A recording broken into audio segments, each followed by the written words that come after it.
kw'isoko. Kw'isoko ni ikiganiro mushikirizwa mukagitegurirwa n'urunani rw'amaradiyo Radio Inzamba agateka kawe, Radio RPA ijwi ry'abanyagihugu na Radio Television Renaissance.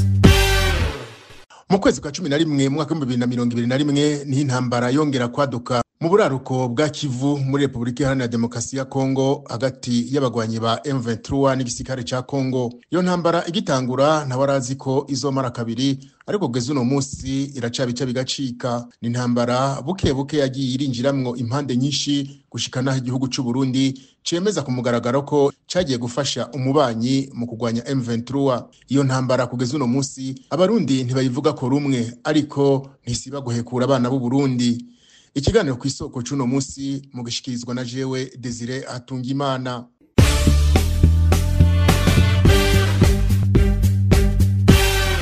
Igisirikare c'u Burundi kimaze kurungika abasirikare barenga 15,000 kugwanya umuhari M23 ugizwe n'abakongomani bavuga ko bakumiriwe mu gihugu cabo. Abasirikare bagiye barongerezwa kubera benshi bahasize ubuzima, abandi bafatwa mpiri n'umuhari wa M23. Mu gihe himirije ibiganiro bishobora guhagarika intambara igisirikare c'u Burundi kirimwo, benshi baribaza uko bizogenda, uretse ko bazoca bataha, ariko niba atacico gisirikare kizobaza kuvyo cahaburiye. Idonido na mugenzi wacu Reveriye Bazikamwe wa Tele Renaissance. Kuva igisirikare c'u Burundi gitanguye kwifatanya n'igisirikare ca Kongo kumwe n'iyindi migwi harimwo n'umugwi w'interahamwe, ibitigiri by'abasirikare bamaze kwasiga ubuzima biharugwa mu bihumbi 3. Bamwe muri abo bakaba barafashwe mpiri, bamara amezi n'amezi bafiswe n'igisirikare ca M23, naho leta y'u Burundi yahavuye ibihakana kubera kumaramara, mu gihe ico gihe bariyo leta itari bwemeze ko iri kiragwanya umuhari wa M23. Abategetsi b'u Burundi bahavuye bemanga ko bagiranye amasezerano na leta ya Kinshasa yo gufashanya mu vya gisirikare, ariko bakabandanya kurungika abasirikare mu mpisho naho bitabujije ko ico gitigiri ataco cafashije kugira igisirikare ca Kongo n'imigwi yose bakorana bananirwe no kubuza ko M23 ifata ibice bikomakomeye vyo mu ntara ya Kivu nk'ifatwa ry'igisagara ca Goma, Bukavu n'ibindi bice bikomakomeye. Ayo masezerano naho leta y'u Burundi itayatomoye neza, bivugwa ko abo basirikare barungitswe nk'abacangero ku rugero rw'abandi bacangero b'abazungu bahawe akazi ko kuza kugwanya umuhari wa M23. Umusirikare umwe yoba ahembegwa amafaranga agera ku $5,000 z'abanyamerika, amafaranga yoba gabanganwa na bamwe mu bategetsi ba gisirikare hamwe n'umukuru w'igihugu bwiwe. Igisirikare c'u Burundi cavuye gishigwa mu migwi ibangamiye abanyagihugu ba Kongo, cyane cyane mu duce tugwiriyemwo abanyamurenge nabo mu bwoko bw'abatutsi, ko nabo babica nk'uko bikogwa n'iyindi migwi ifadikanije n'igisirikare ca Kongo.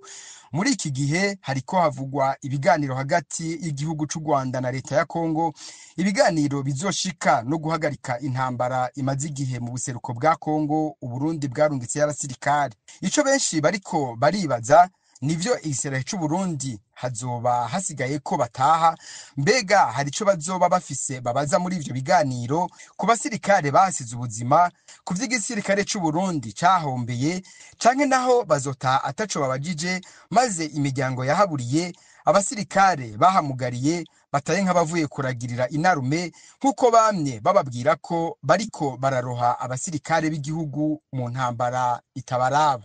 Arakoze Reveriano Bazikamwe. Ibiganiro biriko birahuza igihugu ca Kongo n'umuhari M23 n'ivyagira ico bishikako, abasirikare b'u Burundi babwirizwa guca bava muri Kongo kuko amasezerano yashitswe ko ariyo acaja mu ngiro. Bishikirizwa na Trasier Rukindikiza akurikiranira hafi ibijanye na politike yo muri kano karere. Kubwiwe u Burundi bwagiye gufasha gusa, nta rundi ruhara ukenewe ko mu nzira atari z'intambara. Ivyo bavugana vyose ntaho biraba u Burundi, kuko u Burundi ntiburi muri ivyo biganiro.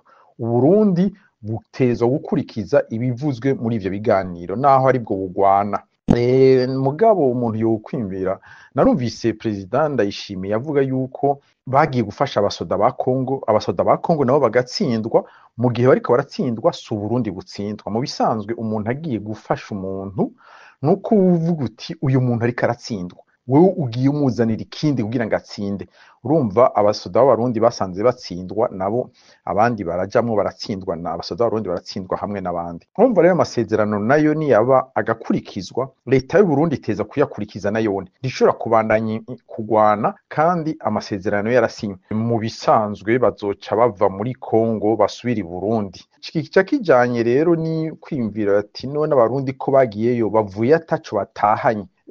Ivyo ni kibazo rero gituma umuntu abanza kumenya neza igituma bagiye, ntaco batahana kuko ntibari mu basinya, ntibari mu guhagarika imigwana arivyo bita cessez-le-feu mu gifaransa, bazoba bari ngaho nyene, bazotaha bisanzwe. Ku bwa Gratien Rukindikiza ngo birababaje ko abarundi bazotaha baneshejwe kandi batakaje abasirikare benshi ku nyungu z'abategetsi bobo baharonkeye amafaranga. N'ubu nyene tumwumvirize. Icyatumye bagenda hari ibintu byinshi, mugabo cane cane ikintu gikomeye n'amahera. Amahera baronka, murazi ko muri Somalia mbere basa nabikuyeyo kuko imiganiro bagiye kugira ngo bagwe muri Somalia ntibasa nababidindije, hanyuma baravuga bati ni mutahe.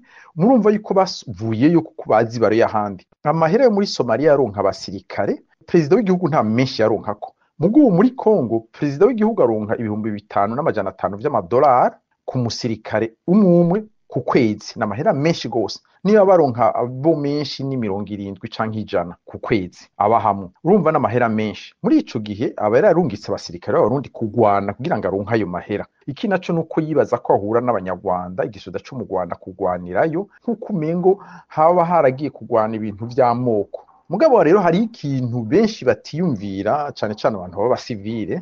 Mu bisanzwe igisirikare kimaze imyaka n'imyaka cicaye ngaho atangwano kiriko kirajamwo, n'igisoda gisaza.